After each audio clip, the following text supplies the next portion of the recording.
Hello student. तो अभी हम लोग देखने वाले हैं क्लास 10 का जो कृतिका भाग 2 हमारा बुक्स है, उसका चैप्टर नंबर 3 आज हम लोग पढ़ने वाले हैं। ठीक है, इसके जितने भी मोस्ट इंपॉर्टेंट क्वेश्चन होने वाले हैं उसको आज हम लोग याद करने वाले हैं।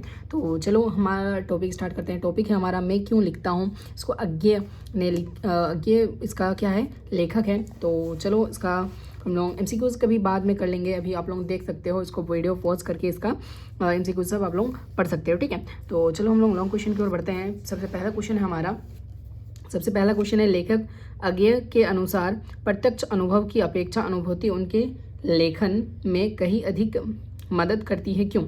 तो इसका आंसर हम लोग देखते हैं। लेखक की मान्यता है कि सच्चा लेखन भीतरी व्यवस्था से पैदा होती है। यह विशेषता मन के अंदर से उपजी अनुभूति से जगती है, बाहर की घटनाओं को देखकर नहीं जगती। जब तक कवि का हृदय किसी अनुभव के कारण पूरी तरह संवेदित नहीं होता और उसके अभिव्यक्त होने की पीड़ा नहीं अकुलाती, तब तक वो कुछ नहीं लिख पाता। मतलब यहाँ पे लेखक अपने बारे में बोल रहा है कि लेखक को जब तक अपने अंदर से फील नहीं होगा, अंदर से अनुभव नहीं होगा कि उनको कोई बाहर की चीज़ों को देखकर उनको मन में कोई उत्साह नहीं उठेगी कि ये लिखना है, तो वो लेखक नहीं बन पाएगा। इसे बारे में बोला गया है। ठीक है, क्वेश्चन नंबर 2 देखो, बहुत ही ज़्यादा इंपॉर्टेंट क्वेश्चन है। क्या है, लेखक ने क्या बोला है हमको, लेखक ने अपने आप को हिरोशिमा के विस्फोट का वक्ता कब और किस तरह महसूस किया। ठीक है, बहुत ही ज़्यादा इंपॉर्टेंट क्वेश्चन होने वाले हैं। चलो देखते हैं क्वेश्चन का आंसर क्या है। लेखक अपनी जापान यात्रा के अवसर पर हिरोशिमा भी गया। वहाँ यहाँ विश्व युद्ध के अणु बम बरसाए गए थे। रेडियम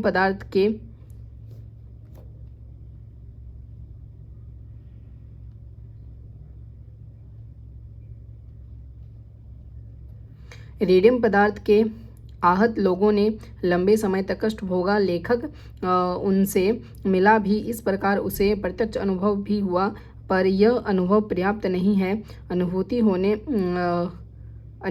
होनी आवश्यक है। वो गहरी चीज़ है। यह अनुभूति ही होती है जो संवेदना और कल्पना के सहारे उस सत्य को आत्मसात कर लेती है जो लेखक के साथ वास्तव में घटित नहीं हुआ होता। लेखक ने एक दिन हिरोशिमा में एक जले हुए पत्थर पर लंबी उजली छाया को देखा। विस्फोट के समय कोई वहां खड़ा रहा होगा। रेडियोधर्मी पदार्थ की किरणों ने पत्थर को झुलसा दिया, व्यक्ति को भाप बनाकर उड़ा दिया। इस प्रकार समस्त ट्रेजेडी जैसी पत्थर पर लिखी हो उस छाया को देखकर लेखक को एक थप्पड़ सा लगा। इतिहास जैसे उसके भीतर जलते हुए सूर्य सा उग आया था। उस क्षण लेखक स्वयं हिरोशिमा के विस्फोट का वक्ता बन गया था। ठीक है,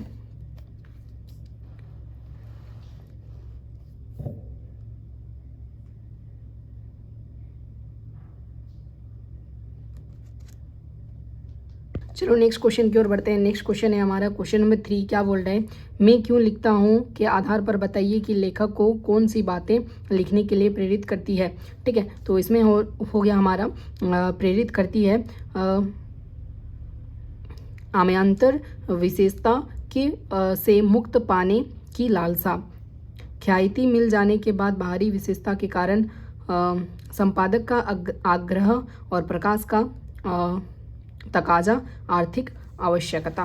ठीक है, नेक्स्ट क्वेश्चन नंबर 4 की ओर बढ़ते हैं। क्वेश्चन नंबर 4 क्या बोल रहे हैं हमारा, क्या बाह्य दबाव केवल लेखन से जुड़े रचनाकारों को ही प्रभावित करते हैं या अन्य क्षेत्रों से जुड़े कलाकारों को भी प्रभावित करते हैं, कैसे। ठीक है, तो इसका आंसर क्या है बाबू, बाहरी दबाव सभी प्रकार के कलाकारों को प्रेरित करते हैं। उदाहरणार्थ अधिकतर अभिनेता, गायक, नर्तक, कलाकार अपने दर्शकों, आयोजकों, श्रोताओं की मांग पर कला प्रदर्शन करते हैं। अमिताभ बच्चन को बड़े बड़े निर्माता, निर्देशक अभिनय करने का आग्रह न करें तो शायद अब वे आराम करना चाहें। इसी प्रकार लता मंगेशकर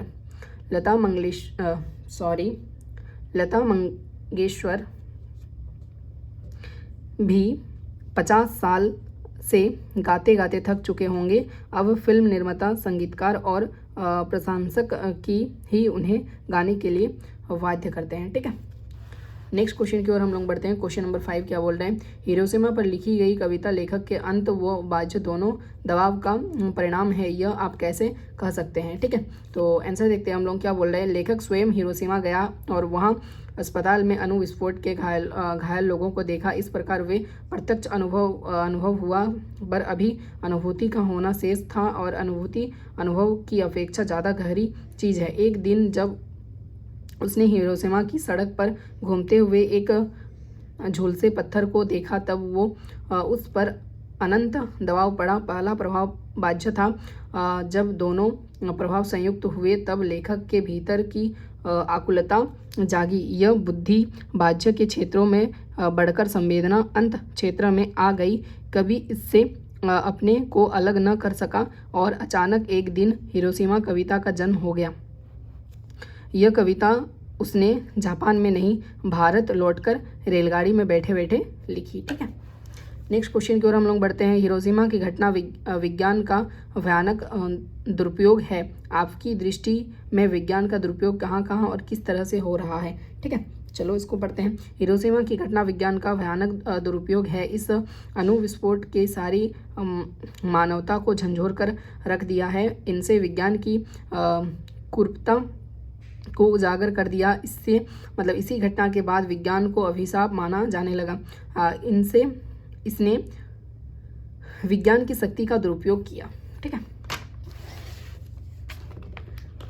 नेक्स्ट देखते हैं हम लोग क्या क्या है। हमारी दृष्टि में विज्ञान का दुरुपयोग निम्नलिखित क्षेत्रों में हो रहा है। विज्ञान ने टीवी का दुरुपयोग बढ़ाया है। अब टीवी शिक्षा एवं स्वस्थ मनोरंजन का माध्यम न रहकर हिंसा परोसने का माध्यम बन चुका है। ठीक है, विज्ञान का नवीनतम आविष्कार है रंगीन मोबाइल फ़ोन, जो फोटो भी खींचता है। इस प्रकार के फ़ोन का दुरुपयोग निरंतर बढ़ता चला जा रहा है।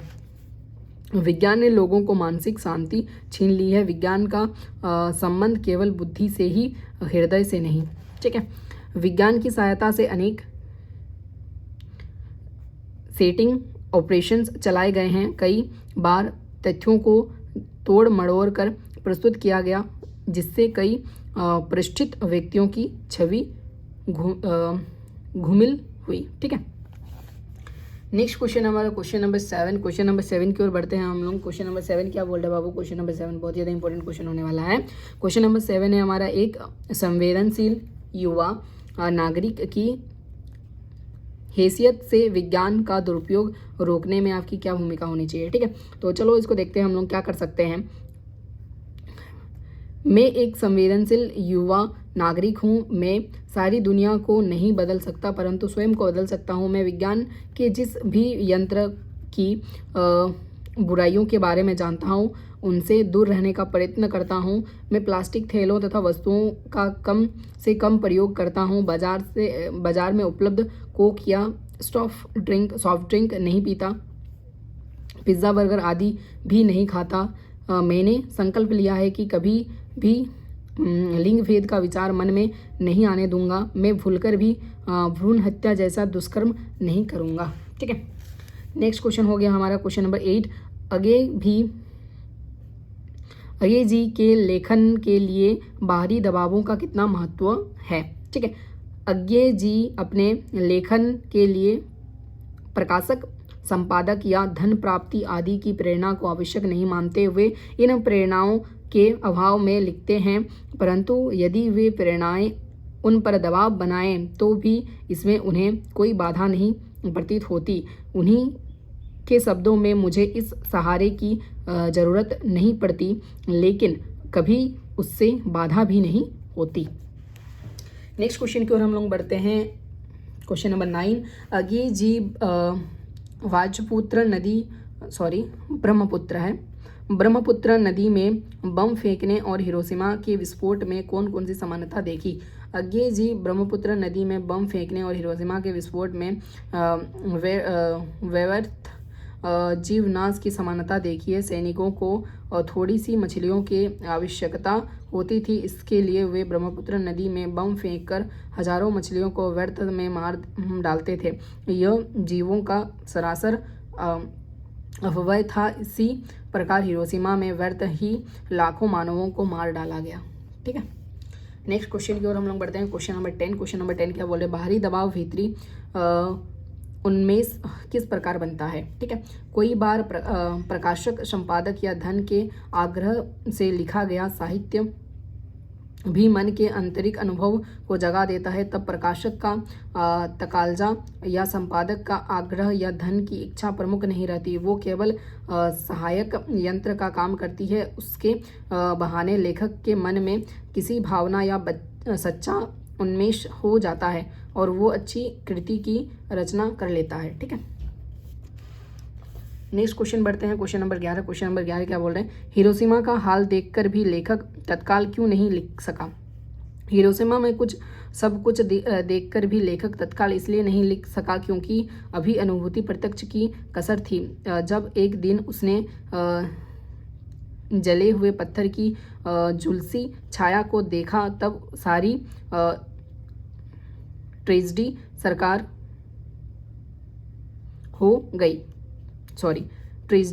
हो गई।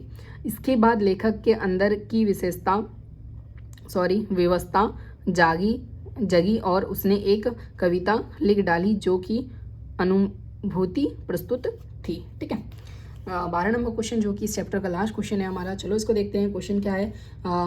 जापान जाने का अवसर मिलने पर लेखक कहाँ गया और उसने क्या देखा? ठीक है, जापान जाने पर लेखक हिरोशिमा भी गया। वहाँ उसने वो अस्पताल भी देखा जहाँ रेडियम पदार्थों से आहत लोगों वर्षों से कष्ट पा रहे थे। हिरोशिमा पर अणु बम गिराने से ये लोग घायल हुए थे। ठीक है, यही था बाबू इस चैप्टर का आखिरी क्वेश्चन। ठीक है, आई होप आप लोगों को वीडियो बहुत ही अच्छा लगा होगा। ठीक है, तो आप लोग इसको पढ़ो और बोर्ड एग्जाम के लिए बहुत ही ज़्यादा इंपॉर्टेंट क्वेश्चन है। ठीक है, तो इसको आप लोग याद कर लो।